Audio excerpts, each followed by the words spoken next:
on the beat.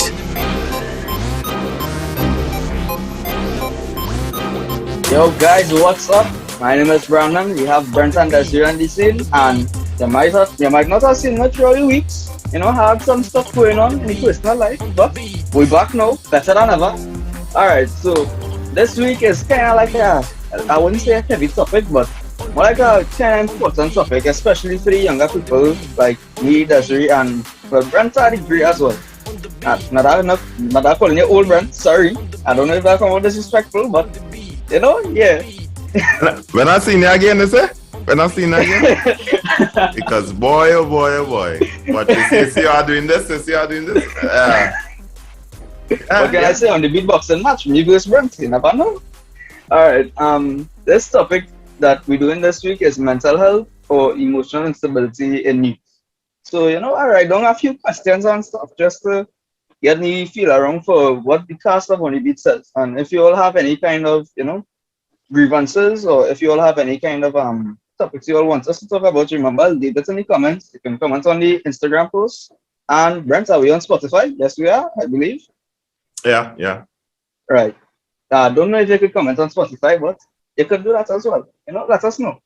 So the first question I have is, if you felt like you were hitting a proverbial wall, or let me say hitting a snag, you hit a wall, you can't do anything more in terms of like if you're doing studies or if you're doing something more strenuous. What would you do to energize yourself, or what you would do to kind of ease your mind? I would like to see. I mean, I could do anything to ease my mind from hitting a wall. I might take a walk, I'll take a run, a drive, eat ice cream. No, I might just watch a series, just sit down and do nothing. I'll look for a different perspective, in other words. All right, nice. That's really what about you? Define a wall, if that's the case. All right, like I'll give you an example. Let me say CSEC going on right now. I don't know if you're doing CSEC or not, but next year. All right, well, test coming up. A big test. Let me just say is with 50% of your final grade. You studying like for the entire day. You get a free day. The teachers and them say you can take this day, study for your exams that coming up in about 2 days. And you studying whole day. You realize that the more you try and study, is the more your mind not taking in. You say you're doing maths. You do about you do the topics, algebra, then you move on to trigonometry. Now it's time to do something more I would say hard. And you're trying to learn graphs. You cannot take in any more information because of how much information you already, soak up.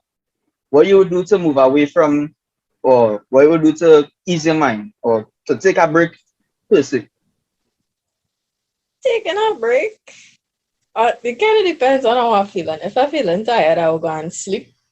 But if I just need a break, I just need to relax, I would probably talk to some friends. I'll probably go outside, relax, climb the tree I have in my yard, spend time with my family or wherever. But just try my best to forget about work for a set, for some time. And All do right, something. well, for me personally, as some of you may know, I'm in university right now. I'm in semester 2. This semester was very hard. That is one of the reasons how come I couldn't be on the beat. And this entire week, as well as last week, as well as the week before, it was, it wasn't too nice. Let me just say it have assignments on top of assignments that was due. The thing I did most of the time was shut down my laptop. Shut it down, went across the road by one of my friends, one of my neighbors, went down the road, went to some ice cream, stuff like what Brent had said.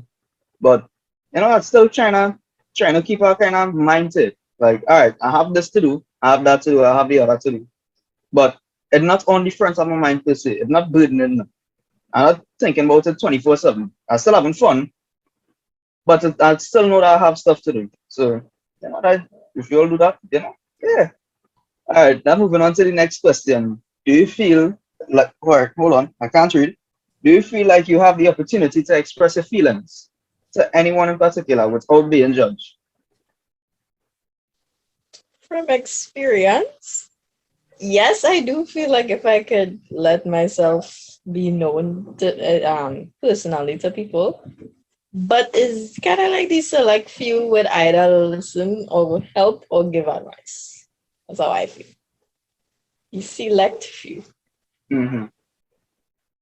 Brent, what about you? What's your question? If you feel like you have anybody to kind of express your feelings to without feeling judged. It depends on the issue, though. I think it depends on the issue. It depends on the issue. A personal problem, stress. How Yeah. about that? Yeah, 50-50. It depends. I don't like to talk. I don't like to talk. Sorry, I don't like to talk. I don't like to It's talk. not stressful at all. All right. The next question, kind of tying into the second question I asked is, do you have a safe space? And if so, where might that be? Stress related. Yes, I have a safe space. My safe space. Should I include what my space safe? Well, safe space. I mean, you don't have to, but it'd be kind of nice. Okay, I would just mention three things. One, my safe space is on God. Two, my safe space are in my best friends because they tend to help me make sure I'm not overworking myself, which I have had history doing. Mhm. And I guess another safe space would be in the activities that I do to relax so that I could express myself and I could be myself and let out the stress. All right. Brent, what about you? Safe spaces when no one calls my name, and when I don't have to think about nothing, no responsibilities. So it could be anywhere in the world, anywhere in Trinidad. That is my safe space once I'm not called upon. All right. I know for me personally, my safe space is full immersion into like the internet. I would like to say. If you know me, on YouTube 99.9% of the time when I'm not doing work. So see when these headphones go in, volume crank straight up. That is it. Nobody but I man, nobody I can't hear anybody call my name. I feel like I have no responsibilities. You know? Yeah. Yeah, All yeah. right. All right. Question number 4. Would you say all right, hold on. What would you say causes the most anxiety? And is there a person who you can talk to without any sort of prejudice? Kind of like the second question I would like to say as well, yeah. Well, the second part to the second question, which kind of ties in with safe space, depending on who or what your safe space is. Because my safe Mm-hmm. space kind of people, yours is all kind of different thing. Yep. So, anxiety wise, I don't know. I really don't know. At least not for me. All right, that's understandable. Brent, what about you? Question again. What you would say would cause the most anxiety in your life? And is there anybody you could talk to without feeling any sort of prejudice? Anxiety. I'm slow to get at that stage. Anxiety is more the fear of losing something or someone for me, or losing peace. And if it has someone to talk to, the thing is, yes, you might have somebody to talk to, but that doesn't mean they're going to get the solution. That's going to be airs. They might give you advice, but most of the times they don't get the solution. Maybe the solution is actually to let out the anxiety.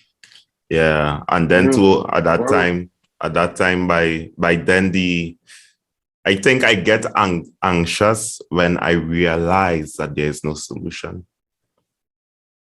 Yeah. So hence the reason by the time I talk to the people, talk to whoever, it's almost sealed. It's almost a sealed deal. Yeah. Understandable. So we're moving on to another question, right? Um, what do you think is the cause of emotional instability in the children of today? Also, so all those questions were leading up to this. Don't you? Kinda, yeah. Yeah, kinda. It's still have more questions to go, man. Don't worry. So what is he? Okay, I want to know what is the definition of what you're talking about. What is the Alright, definition? so when we're talking about emotional instability, in my mind, what it's assuming is that that we just use children of today. The children of today, we don't necessarily know how to express ourselves in terms of our emotions. If we're angry, sometimes we go and just let our anger be. Sometimes people push it down. Sometimes people just let it out. It's And then amazing. when Yeah, yeah, in a way, it's amazing. Me, Desiree, he's called himself a child. Brent, I'm a child, okay? Oh my goodness. For me, a child is like 12 years and under. Brent, I'm 5. So every time I hear you say children, it's like I just thinking a little toddler running around the road, that kind of way. So go ahead. I just see some guy. Right. Um, well, when I say children, I really mean like teenagers and stuff. Teenagers, say young adults, Brent's age. But you know, we wouldn't get into that. I'm a child. That's real. I'm a child. That I think it's only other than that, yo. Woohoo! Guys, basically what I mean. People not knowing how to express themselves or how to show their emotions properly. Or they could show one emotion and it could come off as something else. So the Or they have, question so the question I have right now is what again? The next. yeah. The question I have right now is what is the main cause of, well, when I say children, I mean teenagers and stuff. I would say young people. What's the main cause of young people having emotional instability today? I would say well, according to your definition, I would say it all depends on the environment that they have and how they were brought up. And what they are, the environment is what they are exposed to. You know, that it have triggers in their lives as well. So some things that they may have experienced in life and they're trying to get over it or they're dealing with different issues in life. And sometimes they try to bury it as a young person and move forward. And unfortunately, there are triggers in life, something that remind you of that moment and so on. And even when the home is unstable or the environment is unstable, it actually brings out something that they try to bury, that they try to ignore. And that instability happens frequently amongst young people because of the unsafe environments that they live in or they grew up in. Yeah. That's right. I don't know if you could come up from that one. Brent I really basically let cannot everything, come in. Brent let everything flow But out. well, all I can say is that school is also a factor. So Yeah. it is basically a subcategory of environments. Because also whereas the home environment may not be necessarily hindering them, even though it could be a safe environment, but maybe not emotionally safe. I don't know. That could be a thing too. But school also puts a different level of pressure on you and also demands a lot from you, which could lead to you trying to figure out how to deal with your emotions, how to deal with school, how to deal with home, how to deal with a whole bunch of other things. And you're just trying to figure out all of these things. And young people have, well, I don't know how I could say this, but we're still growing in a sense. You know, various things all over the place. And then in addition to what you're saying, Desiree, is that sometimes as young people, they feel on top of the world. And then there are times when they feel like the world caving in, like everything is against you, you know? So when you're on top of the world, your emotions is on the more, exactly, you know, it feel unstoppable and a jolly, I mean, your true expression of who you are comes out. But when you feel like everything is against you, the world is just caving in you, and you just want to dig a hole for yourself and just cover it, yeah, is a different scenario as well. And young people faces those two sides of the world frequently. Maybe one more than the other. Yeah. Well, the last two questions I want to ask is kind of more direct questions to each of you. So, Brent, I'll start with you, right? Do you think the youths of today suppress their emotions more than the youths of yesterday? So, let me say my generation and your generation, per se, right? You think I will suppress more emotions than you would, or would you suppress more than me? Tough question, boy. But I think the question could be answered by the things that each generation is exposed to. Meaning, back then, it will have things like dictionary, encyclopedia. Now it have Google. It have Wait, hold social on, Brent. Sorry media. to cut you off. Yeah. You could just say that one more time. Like, let me just, you know, Really wait, bad. just, yeah, run it back, wait, just. Anyway, what I was trying to say, right?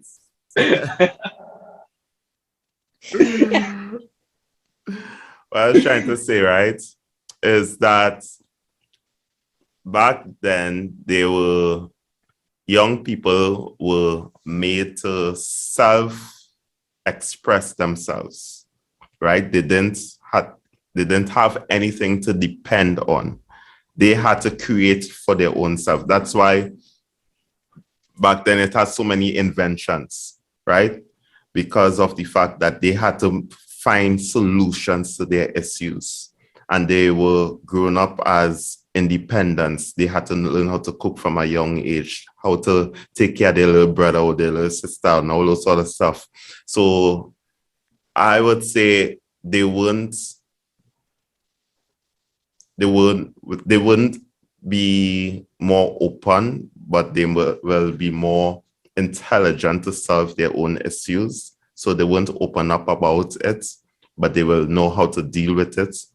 In today's society, because they lean upon daddy, they lean upon bestie, they lean upon teachers and other stuff and the technology, and especially social media, where they had places to vent, and the attention that they want, they will look to open up even more in today's society because, hey, I gain attention through social media if I not gain attention from the family. You understand? I gain attention from my friends in school if I not gain attention from the teacher and those sort of stuff. So they would tend to react or act in various ways because it have options now to act in such ways. And I would say they are like spoiled brats. Today's society is like spoiled brats, They will just cry for and for anything. Not literally cry, but complain, squeal, or do something for anything because of the fact that they're not accustomed trying to solve issues on their own. They rely on other stuff. All right. I'll try not to take offense to that, but spoiled brat. For real.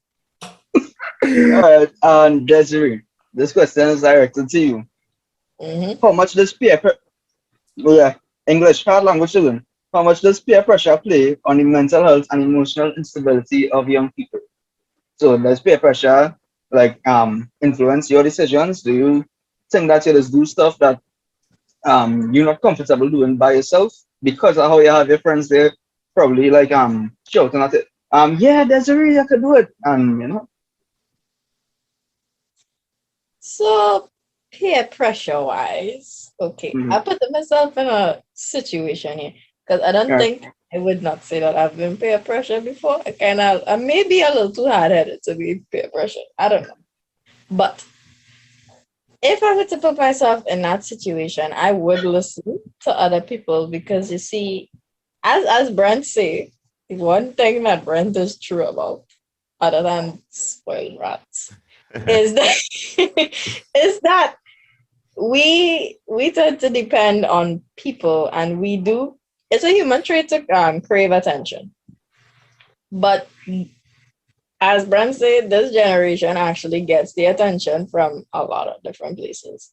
So, hypothetical situation: if I am being peer pressured by friends and I depend on them for attention, or I get attention from them, I would listen though I am uncomfortable, because if I don't do what they ask, if I don't, in a sense, please them, I won't feel accepted. I won't feel like if I'm getting the attention again, which I think is a big thing and a common thing with a lot of people in this generation. It is not like you. I think people in this generation, there are the select few that can survive on their own and wait until you find better friends, or accept the better friends that you have in your life, where the others just run to attention. Very wise, very wise. All right, guys, this is it for the podcast. Hope you all enjoyed. Remember, leave a comment, leave a like, and share. My name is Brandon. We have Brent and Desiree, and we out. Bye. Thank you for listening to On The Beat Podcast. Feel free to share, follow, and subscribe on YouTube, Spotify, Facebook, and Instagram. Stay blessed, everyone.